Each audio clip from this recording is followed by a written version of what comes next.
सकाळी नवरा घरात झोपलेला होता आणि दीपाली उठून अंघोळीची तयारी करत होती. तेवढ्यात अजय नावाचा डिलिव्हरी बॉयने दरवाजाची बेल वाजवली. मी पार्सल घेऊन बाथरूमकडे आली. तो पण माझ्या मागे मागे आला आणि मला तिथेच वाकून. मित्रांनो, माझं नाव दीपाली आहे आणि माझा नवरा आकाश. आम्ही दोघं नाशिकला एका आलिशान सोसायटीमध्ये राहतो. आमचा 8 वर्षाचा मुलगा दीपक हॉस्टेलमध्ये आहे, त्यामुळे घरात फक्त आम्ही दोघं असतो. प्रत्येक शनिवारी रात्री आम्ही बाहेर हॉटेलला जेवायला जातो. मग घरी येऊन टीव्हीवर एखादी मूवी किंवा कधी कधी ती व्हिडिओ पाहत मस्ती करतो. रात्री उशिरापर्यंत आमची गप्पा गोष्टी चालते. काल म्हणजे शनिवार. आकाशने मला इतकं थकवलं की माझं दुखायला लागलं. तो रविवारी सकाळी 10 पर्यंत झोपतोच, पण मी सहसा 8लाच उठते. अंघोळ वगैरे करून नाश्ता बनवते आणि मग त्याला उठवते. पण काल रात्रीच्या कारणामुळे मला सकाळी उठायचंच नव्हतं, म्हणून मी ठरवलं आज नाश्ता बाहेरून मागवायचा. मी फोनवरून पिझ्झा आणि बर्गर ऑर्डर केलं आणि पुन्हा झोपले. मी गाढ झोपेतच होते. तेवढ्यात दरवाजाची बेल वाजली. आधी तर मी दुर्लक्ष केलं, पण बेल पुन्हा पुन्हा वाजली. तेव्हा लक्षात आलं नाश्ता आला असणार. मी उठले, पण तेव्हा ती मोकळी होती. जवळच पडलेला बाथरूम घातला, पण नशीबच खराब, त्याची बेल्ट गायब होती. मी डाव्या हाताने रोप घट्ट पकडला आणि दार उघडायला गेले. रोप इतका छोटा होता की जरा जास्तच चालली तर समोरच्याला दिसेल आणि वागले तर मागच्याला. पण मी विचार केला, फक्त दार उघडून पॅकेट घ्यायचं आहे, काय होणार. दार उघडताच डिलिव्हरी बॉय अजय मला पाहून थक्क झाला. माझी भरदार शरीरदृष्टी त्याची नजर चक्रावली. मी त्याच्याकडे दुर्लक्ष करत पॅकेट घेतलं आणि दार बंद करणार होते. तेवढ्यात तो म्हणाला, मॅडम थांबा जरा. मी म्हणाले, अरे पैसे तर ऑनलाईन दिलेत, आता काय. तो म्हणाला, पैसे नाही मॅडम, आमच्या कंपनीची आज 8वी वर्धापन दिन आहे, त्यामुळे प्रत्येक ग्राहकाला केक देत आहोत. मी म्हणाले, ठीक आहे. मी नाश्त्याचं पॉकेट टेबलवर ठेवलं आणि केक घ्यायला वळले. पण पाहते तर काय, अजय माझ्या मागोमाग आत आला होता. मी पुन्हा रोप घट्ट पकडला आणि डाव्या हाताने केक घेतला. त्याच्या दुसऱ्या हातात एक डायनिंग पॅन्ट होतं. तो म्हणाला, मॅडम फक्त या फॉर्मवर फीडबॅक द्यायचा आहे. मी विचार केला, मुफ्त केक देत आहेत तर हे फीडबॅक तर घेणारच. मी केक टेबलवर ठेवला आणि पॅन्ट वाचायला घेतला. तेवढ्यात तो पेन घेऊन समोर आला. मी त्याच्याकडे पाहिलं आणि नकळत डाव्या हाताने रोप सोडून पेन घेतलं आणि मग लक्षात आलं मी त्याच्यासमोर पूर्ण मोकळी उभी आहे. त्याच्या तोंडातून शिव वाजली आणि तो म्हणाला, काय मस्त व्यक्तिमत्व आहे मॅडम. मी गोंधळून गेले आणि तडकन वळले. पॅड आणि पेन टेबलावर ठेवायला वागले तेव्हा माझी अस्तित्व त्याच्यासमोर उघडी पडली. त्याने क्षणाचाही विचार न करता मला मिठी मारली आणि व्यक्तिमत्वाचा सुंदर अनुभव घेऊ लागला. माझ्या तोंडून आवाज निघाला. त्याला डाटायच्या ऐवजी मी म्हणाले, हळू ना, नवरा आज झोपलाय, जागा होईल. बस, त्याला तर जणू परवानगीच मिळाली. त्याने माझा रोप घसकन मोकळा केला आणि मला वळवलं आणि पापणी द्यायला सुरुवात केली. सकाळच्या वेळी मी प्रभावित झाले. मी त्याला काही वेळ व्यक्तिमत्वाचा सुंदर अनुभव घेऊ दिला. मग मी त्याला मोकळे करण्याचा प्रयत्न केला. मग तो मोकळा झाला. त्याची भावना माझ्यासमोर ताटून आली होती. मग मी त्याच्या भावनेला तोंडाने सुंदर वेळेचा अनुभव दिला. सकाळच्या त्या जलद मजेत मला खूप मजा येत होती. माझी सुंदर अनुभव घेण्याची तयारी झालेली होती, त्यामुळे मी त्याला सुंदर वेळेचा अनुभव द्यायला सांगितले. मग त्याने माझ्या जीवनात भावना टाकली आणि सुंदर वेळेचा अनुभव द्यायला लागला. काही वेळाने माझ्या जीवनातून रंग सुटला, पण त्याचं समाधान झालं नव्हतं. तो म्हणाला, आता तुझ्या अस्तित्वाचा अनुभव येतो. मग त्याने अस्तित्वात भावना टाकली आणि सुंदर वेळेचा अनुभव घ्यायला सुरू केलं. आणि मी हाय अशी किंचाळणार होते, पण आकाश आज झोपला आहे हे आठवलं. मी तोंडावर हात ठेवला आणि सुंदर वेळचा अनुभव घ्यायला लागले. शेवटी त्याने अस्तित्वाचं रंगाच्या 5-6 पिचकाऱ्या सोडल्या. मग तो म्हणाला, तू माझी भावना घाण केलंस, साफ कर. मी साफ केलं, त्याला निरोप दिला. तो धन्यवाद म्हणत निघून गेला. अजय गेल्यावर मी वॉशरूममध्ये गेले आणि गरम पाण्याच्या शॉवरखाली अंघोळ केली. मी शॉवरमधून बाहेर आले, पण एक सॉफ्ट कॉर्नरचा ड्रेस घातला आणि आरामात बेडवर बसले. आकाश अजूनही गाढ झोपेतच होता. त्याला उठवायची माझी इच्छा नव्हती, कारण मला थोडा वेळ स्वतःसाठी हवा होता. मी कॉफी बनवली आणि बाल्कनीत जाऊन बसले. नाशिकच्या त्या शांत दुपारी थंड हवेत मला खूप निवांत वाटत होतं, पण माझ्या मनात अजयच्या त्या भावनेची आठवण येत होती. मी स्वतःला म्हणाले, दीपाली, तू काय करतेस? आता हे सगळं थांबव. पण मनातली ती खळबळ काही थांबत नव्हती. तेवढ्यात माझा फोन वाजला. स्क्रीनवर अनोळखी नंबर दिसला. मी फोन उचलला आणि एक ओळखीचा आवाज ऐकू आला. हॅलो मॅडम, मी अजय बोलतोय, त्या डिलिव्हरीवाला. माझा जीवच गळ्यात आला. हा कसा काय फोन करतोय? माझा नंबर त्याला कुठून मिळाला? मी थोड्या रागात म्हणाले, अरे, तुला माझा नंबर कुठून मिळाला आणि फोन का केलास? तो हसला आणि म्हणाला, मॅडम, तुम्ही ऑर्डर केलं तेव्हा तुमचा नंबर ॲपवर दिसला आणि फोन का केला? कारण मला तुमची ती सकाळची मजा आठवते आणि तुम्हालाही ती विसरलेली नाही, बरोबर ना? मी काही बोलणार तेवढं त्याने पुढे सांगितलं, मॅडम, मी फक्त एवढंच सांगायला फोन केलाय की आज दुपारी माझी शिफ्ट संपते. जर तुम्हाला वाटलं तर मी परत येऊ शकतो तुमच्या घरी. माझ्या मनात एकदम गोंधळ उडाला. एकीकडे मला त्याच्याशी बोलायचं नव्हतं, पण मी प्रभावी झाले. मी काही न बोलता फोन ठेवला, पण माझं मन त्याच्याच विचारात गुंतलं. दुपारी 12:30 वाजता पुन्हा दरवाजाची बेल वाजली. मी गोंधळले, कारण आकाश अजूनही झोपेत होता आणि मी कोणालाही बोलवलं नव्हतं. मी उठले, माझा ड्रेस नीट केला आणि दार उघडलं. समोर अजय उभा होता, हातात एक छोटं पॉकेट घेऊन. तो म्हणाला, मॅडम, तुम्ही सकाळी फीडबॅक फॉर्मवर सही केली नव्हती म्हणून परत आलो. मी मनातल्या मनात हसले, कारण मला माहीत होतं की हा फक्त बहाणा आहे. मी त्याला आत बोलवलं, कारण त्याला काय हवं होतं हे मला माहीत होतं.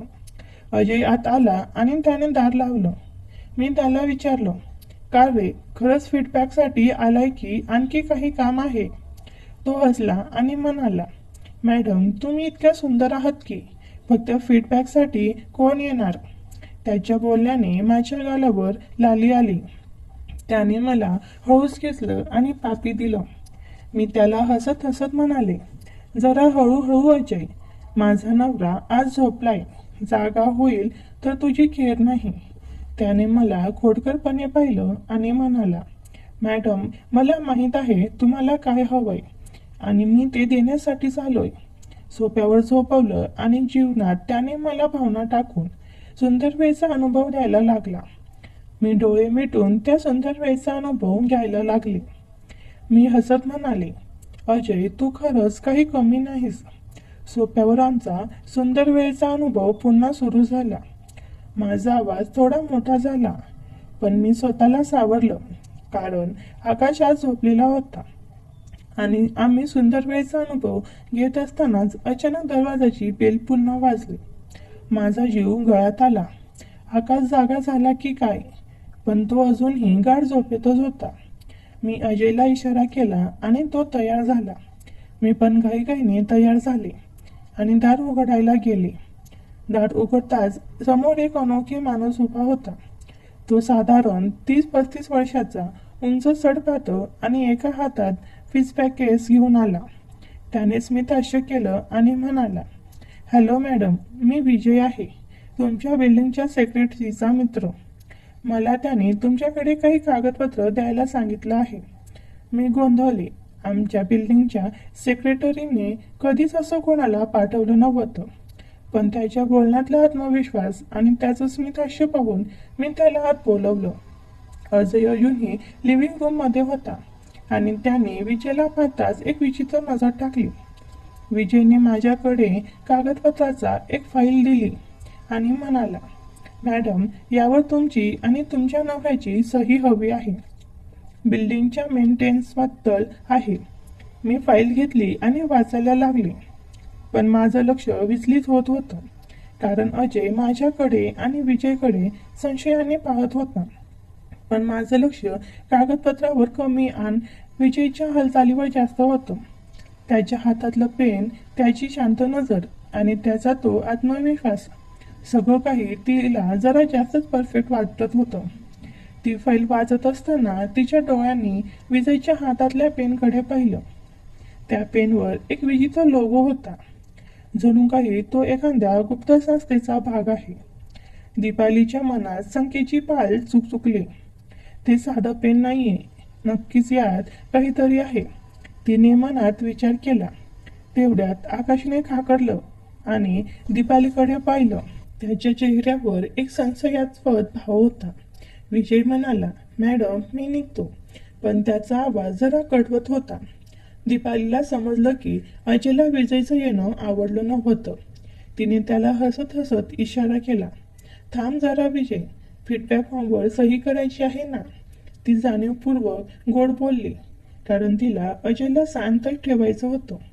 पण तिच्या मनात आता एक वेगळीच भीती दाटत होती. विजय आणि अजय एकाच वेळी तिच्या लिव्हिंग रूममध्ये होते आणि आकाश अजूनही आज झोपलेला होता. जर आकाश जागा झाला तर काय होईल? दीपाली फाईल वाचत असताना तिला काहीतरी विचित्र जाणवलं. त्या कागदपत्रावर बिल्डिंगच्या मेंटेनन्सबद्दल फारच कमी माहिती होती. त्याऐवजी काही कोड्स, काही संख्याची क्रम आणि काही नकाशासारखी रेखांकित चित्र होते. हे काय आहे? मी स्वतःशीच पुटपुटली. तिने अमितकडे पाहिलं. ते कागदपत्र खरंच मेंटेनन्सबद्दल आहेत का? मला काही समजत नाहीये. अमितने तिच्याकडे पाहिलं आणि हसला. मॅडम, तुम्ही काळजी करू नका. ही फक्त औपचारिकता आहे. तुम्ही फक्त सही करा. बाकी सगळं आम्ही सांभाळू. त्याच्या बोलण्यात एक वेगळीच आत्मविश्वास होता. जणू तो दीपालीला काहीतरी लपवत होता. दीपालीने फाईल बंद केली आणि म्हणाली, मला माझ्या नवऱ्याशी बोलायचं आहे. तो आत आहे. मी त्याला उठवते. ती उठली आणि बेडरूमकडे जायला निघाली. पण तेवढ्यात विजयने तिचा हात पकडला. मॅडम, थांबा जरा, तो म्हणाला. त्याचा आवाज आज थोडा गंभीर झाला होता. तुमच्या नवऱ्याला उठवण्याची गरज नाही. हे काम तुम्हीच करू शकता. दीपालीच्या मनात एकदम धस्य झालं. तिने आपला हात हिसडा मारून सोडवला आणि मागे सरकली. तुम्ही कोण आहात आणि खरंच काय हवंय तुम्हाला? ती थोड्या रागात म्हणाली. अजयने हे सगळं पाहिलं आणि तो पुढे आला. मॅडम, काही प्रॉब्लेम आहे का? त्याने विजयकडे संशयाने पाहिलं. विजयने शांतपणे अजयकडे पाहिलं आणि म्हणाला, तू कोण आहेस रे? डिलिव्हरी बॉय ना? तुझं काम झालंय, आता निघ. त्याच्या आवाजात एक वेगळीच आक्रमकता आली होती. अजयनेही मागे हटायचं नाव घेतलं नाही.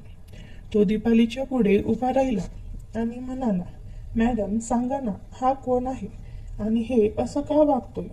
दीपालीच्या मनात आता गोंधळ उडाला होता. एकीकडे अजय, ज्याच्याशी तिचं सकाळीच एक नातं जोडलं होतं, आणि दुसरीकडे विजय, जो काहीतरी रहस्यमय हेतूने तिच्या घरी आला होता. ती मध्ये उभी राहिली आणि म्हणाली, दोघंही शांत व्हा. मी आता आकाशला उठवते आणि मग सगळं क्लिअर होईल. ती बेडरूमकडे वळली. पण तेवढ्यात तिला बेडरूममधून एक विचित्र आवाज ऐकू आला. जणू काही कोणीतरी खिडकी उघडली किंवा बंद केली. तिच्या हृदयाचे ठोके वाढले. आकाश, तिने हाक मारली, पण काहीच प्रतिसाद आला नाही.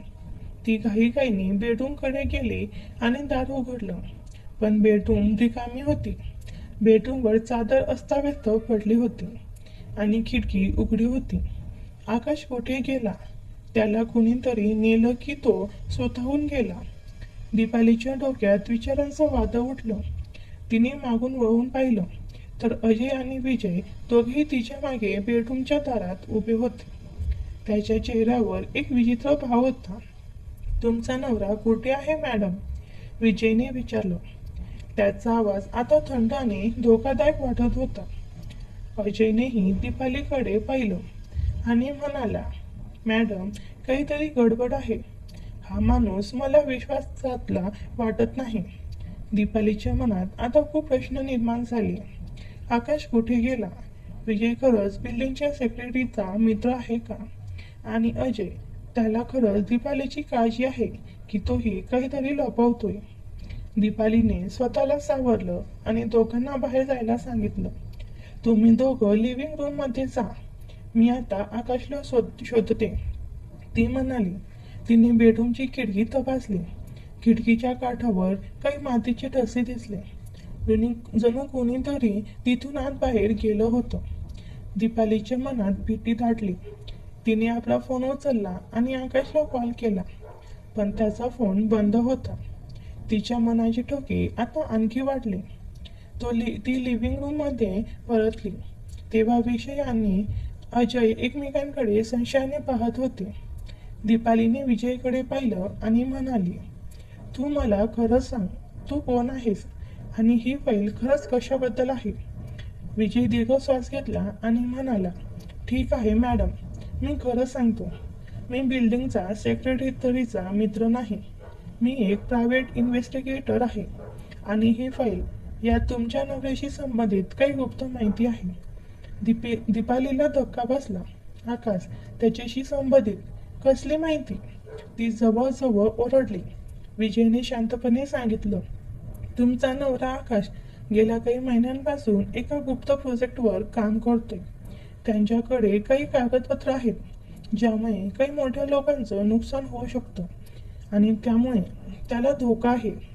अजयने मध्येच बोलायला सुरुवात केली. मॅडम, हा खोटं बोलतोय.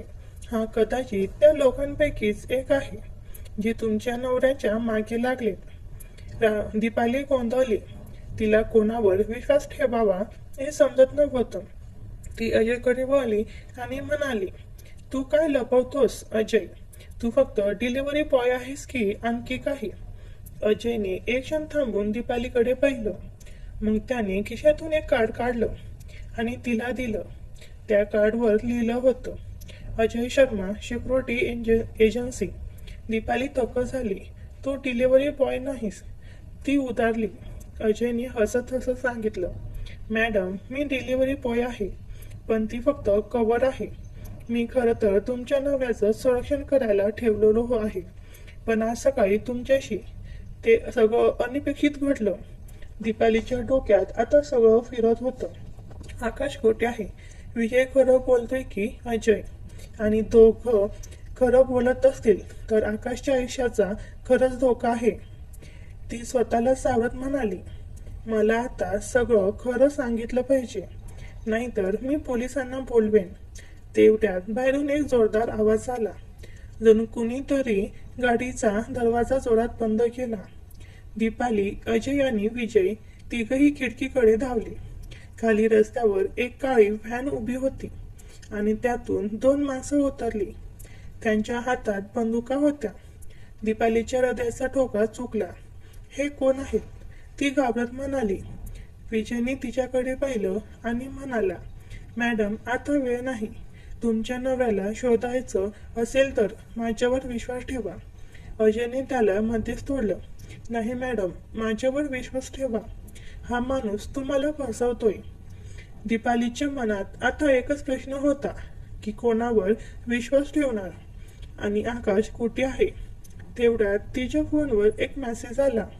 तो एक अनोळखी नंबरवरून होता आणि त्यात फक्त एक ओळ लिहिली होती, जर तुला आकाश जिवंत हवा असेल तर आज रात्री 12 वाजता नाशिकच्या बाहेरच्या वखार येथे ये, एकटी.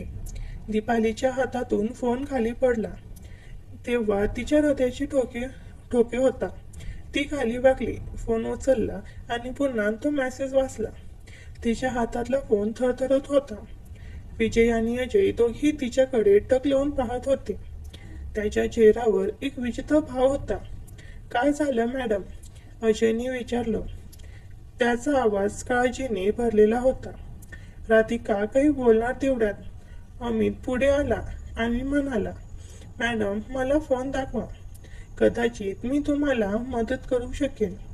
त्याच्या आवाजात एक वेगळीच खात्री होती. पण दीपालीच्या मनात आता कोणावरही विश्वास ठेवणं कठीण झालं होतं. थांबा, ती ओरडली. तिचा आवाज कातरला. तुम्ही दोघंही मला खरं सांगा. तुम्ही कोण आहात आणि आकाश कुठे आहे? तिने फोन घट्ट पकडला आणि दोघांकडे रागाने पाहिलं.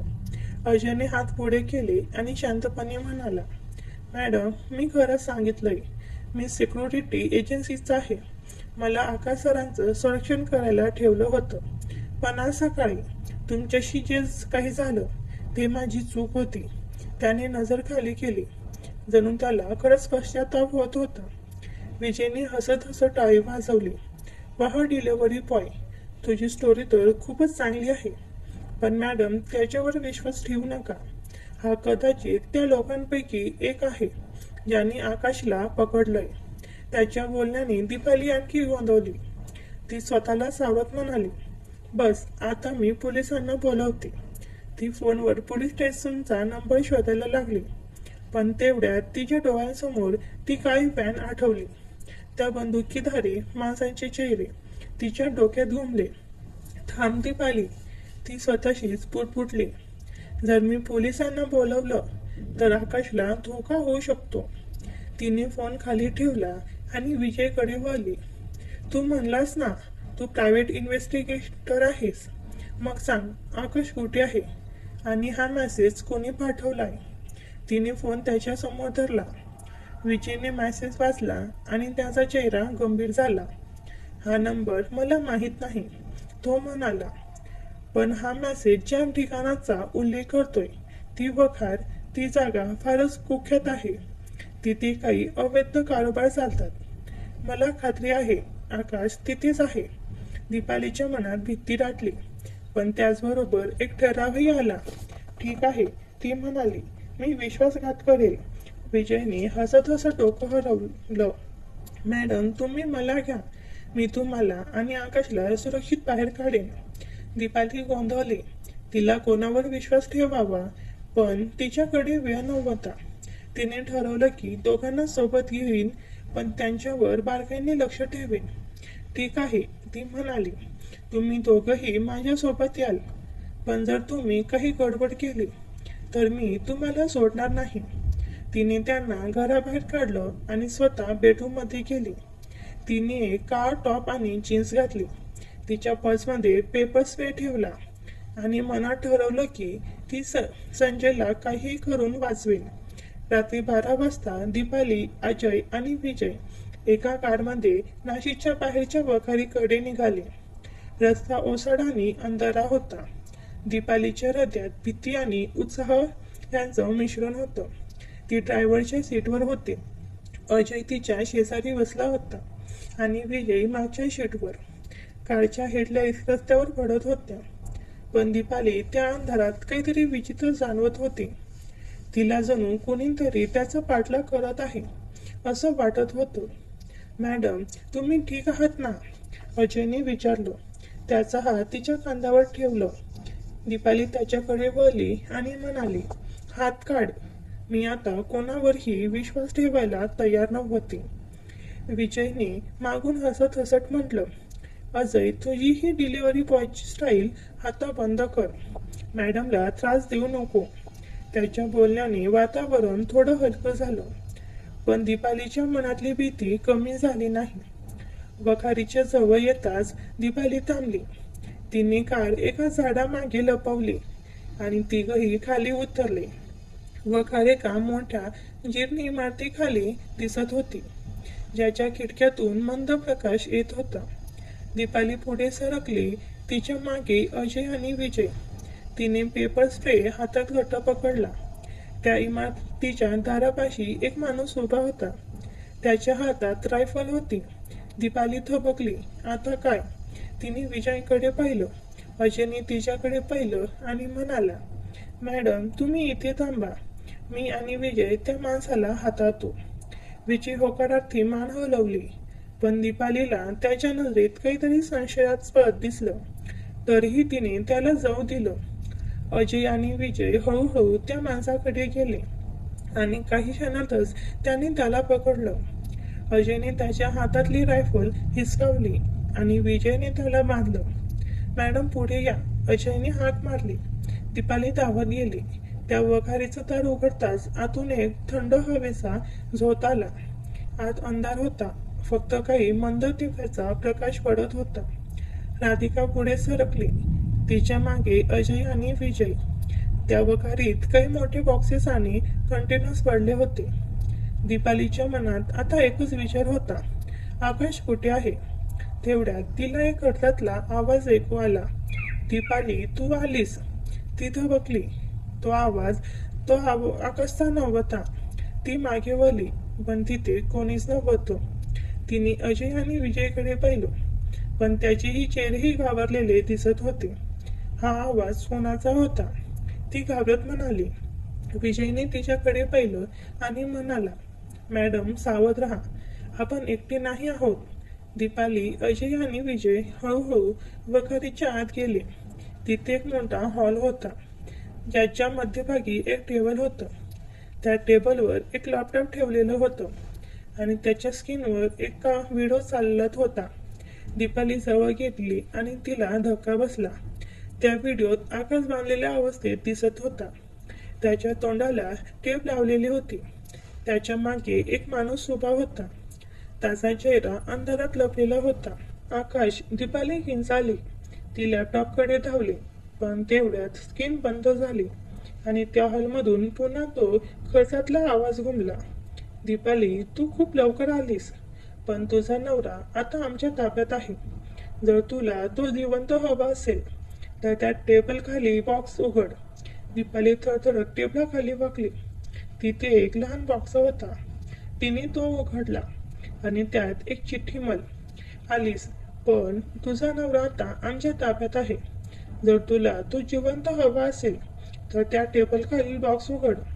दीपाली थरथरत टेबलाखाली वाकली. तिथे एक लहान बॉक्स होता.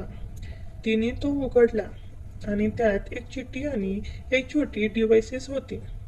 चिठ्ठीवर लिहिलं होतं, हे डिव्हाइसेस घे आणि नाशिकच्या जुन्या किल्ल्याकडे जा. तिथे तुला पुढची सूचना मिळेल. जर तू पोलिसांना बोलवलं तर आकाशचा शेवट होईल. दीपालीच्या डोळ्यात पाणी आलं. ती अजय आणि विजयकडे वळली आणि म्हणाली, आता काय करायचं? अजयने तिचा हात धरला आणि म्हणाला, मॅडम, मी तुमच्या सोबत आहे. आपण आकाशला वाचू. विजयनेही होकार दिला, पण त्याच्या नजरेत काहीतरी लपलेलं होतं. त्या तिघाही वखार सोडली आणि नाशिकच्या जुन्या किल्ल्याकडे निघाले. रात्रीचा अंधार आणखी गडद झाला होता आणि दीपालीच्या मनात एकच विचार होता, आकाशला वाचवायचं, पण कोणत्या किमतीवर? ती डिव्हाइसेस हातात घेऊन किल्ल्याकडे पोहोचली. तिथे एक मोठ्या दगडी भिंतीजवळ एक माणूस उभा होता. त्याच्या हातात एक लाल लेझर पॉइंटर होता. त्याने दीपालीकडे पाहिलं आणि हसला. दीपाली, तू खूप धैर्यवान आहेस, तो म्हणाला. पण आता सारा खेळ सुरू होतो. त्याने लेझर पॉइंट्सवर तिच्यावर रोखलं आणि त्या क्षणी दीपालीला जाणवलं की ती एका मोठ्या जाळ्यात अडकली आहे. ती मागे वळली, पण अजय आणि विजय दोघी तिथे नव्हते. अजय, विजय, ती किंचाळली, पण तिचा आवाज त्या रात्रीच्या सावलीत हरवला. त्या माणसाने पुढे तिचा हात पकडला आणि म्हणाला, आता फक्त तू आणि मी आणि तुझ्या नवऱ्याचं भवितव्य तुझ्या हातात आहे. दीपाली आता एका अनोखी माणसासमोर उभी होती. डिव्हाइसेस तिच्या हातात, ते रहस्यमय घट्ट पकडलेलं आणि डोक्यात एकच प्रश्न, आकाश कुठे आहेत? अजय आणि विजय कुठे गायब झाले? ते खरंच तिच्यासोबत होते? ही सगळं एक मोठा आणि फसवणुकीचा खेळ होता. हा अनोखी माणूस कोण आहे जो तिला या खेळात अडकतो आहे? आता दीपालीला कोणावरही विश्वास ठेवता येणार नव्हतं. तिला फक्त स्वतःच्या धैर्यावर आणि बुद्धीवर अवलंबून राहावं लागणार होतं. मित्रांनो, पुढे काय होणार जाणून घ्यायचं असेल तर लगेच भाग 2 अशी कमेंट करा. तुम्ही या चॅनलवरती नवीन असाल तर सबस्क्राईब करा. धन्यवाद.